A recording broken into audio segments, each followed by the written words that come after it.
Okay, man. Welcome here. Welcome back. It's that guys, blues, it gets. Here with the Phantom, for the Phantom, with the Phantom, blah, blah, blah. You just now find out it's the biggest news of the day.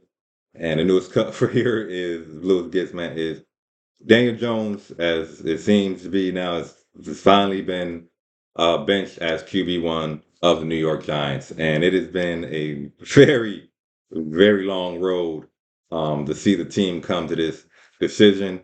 But we understand that it wasn't an easy choice for them to make.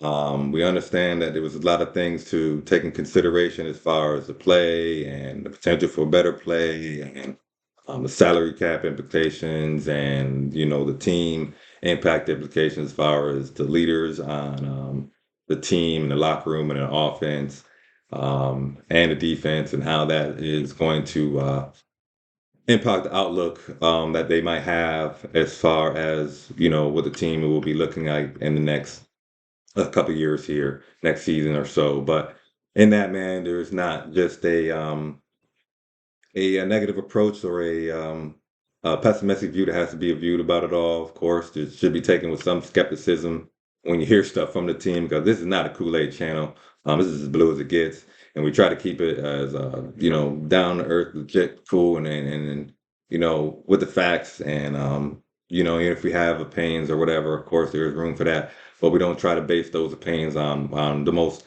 wild, obscene, outrageous, ridiculous, unintelligible, ignorant, infallible, what I'm saying, reasons and explanations of why some things might happen. No, it's not a fantasy universe that the team's playing in here. No matter what league you might be in somewhere, this is not fantasy football. This is not Madden football. You know what I'm saying? This is actually NFL professional football. You know what I'm saying? That they're playing out here. And even when we talk about our team and what we expect from them, we understand that there are 31 other teams and they have players and talents and they pay those talents and players reasons as well when they're out there on Sundays.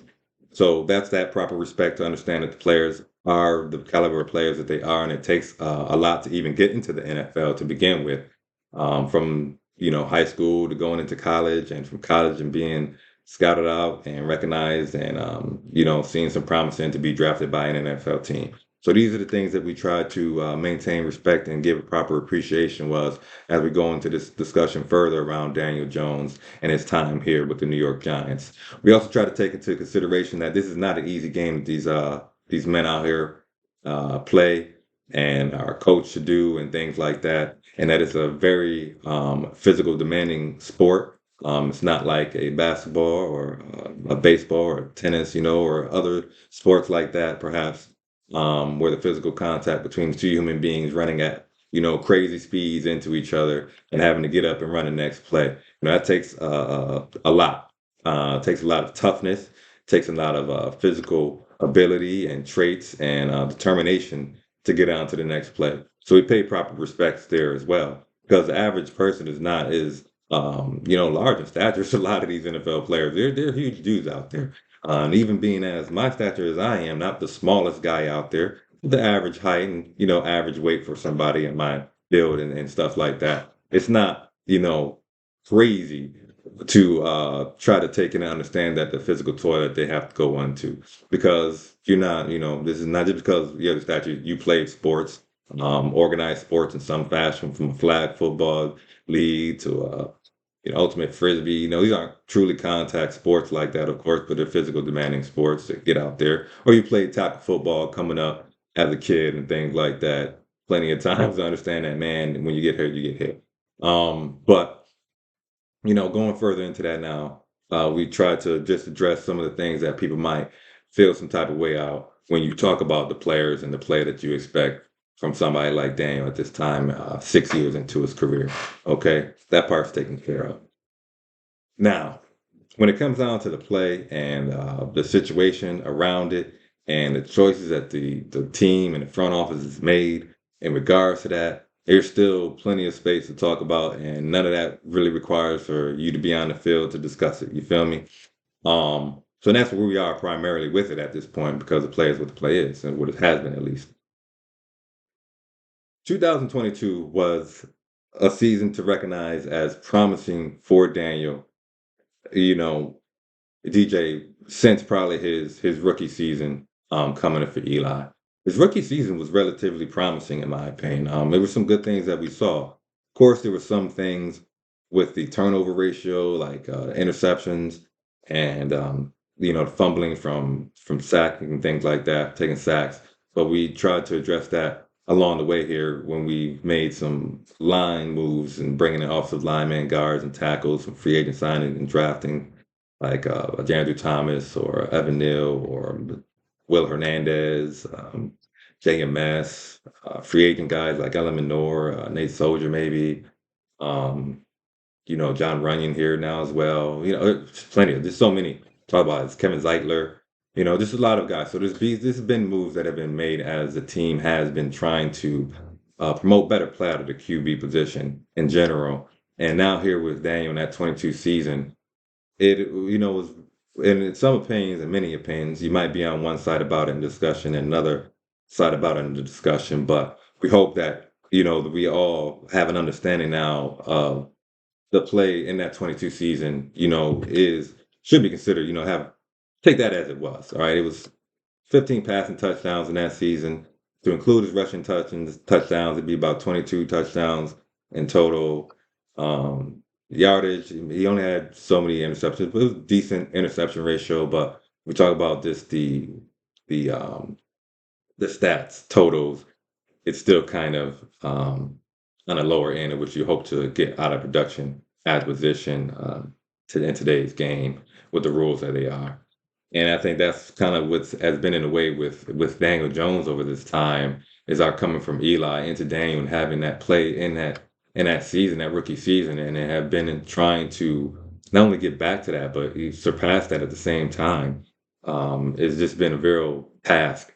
And whether that contract should have been given out like it is or was, I myself have felt like, for a long time, even back then, that before this channel even existed, with Phantom, that it was already out there beforehand, that this situation around Jones had to be taken a little more seriously when it came to like how much we were really getting out of the QB position. And this is because, in my opinion, that the team coming from off Eli being here so long, I never really felt that they might have really been fully prepared to see a QB situation where it wasn't a guy who was here and was just here. Eli didn't miss games because of injury, and his play was, pretty good and good to great. And but Super Bowl champion, man, comeback champion, things like this. Statistical leaders might not have been a number one in the season, but he's always been in that top five, top three considerations for yardage totals and touchdown totals and comeback victories in a season,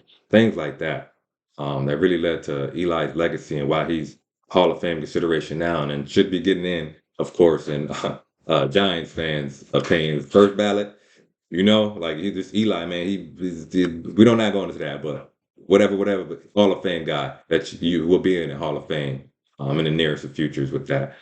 But coming from that and having to see what a situation without something like that, um, I don't know if the team is necessarily prepared to that, and may be in a reason why the situation with Daniel Jones has been so seemingly given a lot of leeway when it felt like there was still room to jumpstart something new in other drafts, perhaps, or in this recent draft, perhaps. But we appreciate the talents that are here, like Malik Neighbors or Dexter Lawrence, that have been here along the way. You know, Andrew Thomas and things like that. We appreciate those talents, for playing up and playing well when they do, of course, because they're part of the team, and you believe in the talents when you're drafting them, and you want good things for the players, I guess. Um, but it's with now and him being benched and the team not even going back to Drew Lock here, who's also been picked up on this team, man. It's weird. The situation. I don't even want to go into it so much about Joe Schoen because we saw his uh his conference, for the season. First time we've heard from him since the offseason, really.